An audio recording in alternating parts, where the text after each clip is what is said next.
আমি টাচ করলে নাকি অনেক কিছু হয়ে যায়। আমি পৈতৃক সূত্রে আসলে আমার বাবা আর্জেন্টিনা করতেন, তো পৈতৃক সূত্রে আর্জেন্টিনা, আমার মা আবার ব্রাজিল করেন, মার দিক থেকে আবার ব্রাজিল। আবার অন্যদিকে হচ্ছে যে আমার পছন্দের টিম ছিল ইতালি। সো আমার মতো যারা সিঙ্গেল, আজ তাদের বসন্তও নেই, ভ্যালেন্টাইনও নেই।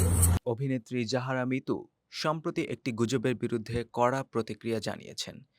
একটি সংবাদ মাধ্যমে তার সম্পর্কে প্রকাশিত একটি খবরের শিরোনামে বলা হয়, তিনি নাকি আওয়ামী লীগের সাধারণ সম্পাদক ও সাবেক সড়ক পরিবহন ও সেতুমন্ত্রী ওবায়দুল কাদেরকে ঘুম পাড়িয়ে আসতেন।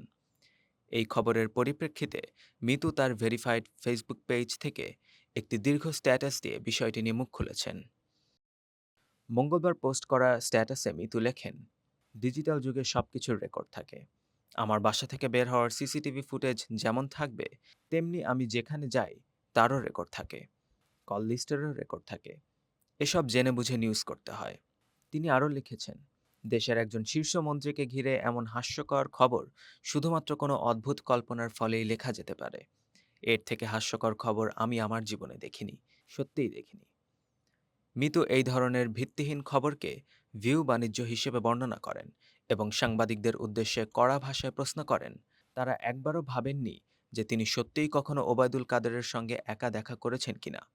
তিনি বলেন, নিজেদের সাংবাদিক দাবি করেন, সত্যিই দাবি করেন, আজ থেকে আর কইরেন না। জাহানারা মিতু মূলত সুন্দরী প্রতিযোগিতার মাধ্যমে শোবিজ জগতে আসেন এবং পরে উপস্থাপনা ও টিভি নাটকে অভিনয় করেন। শাকিব খানের সঙ্গে আগুন ও কলকাতার দেবের সঙ্গে কমান্ডো সিনেমায় অভিনয় করে তিনি আলোচনায় আসেন।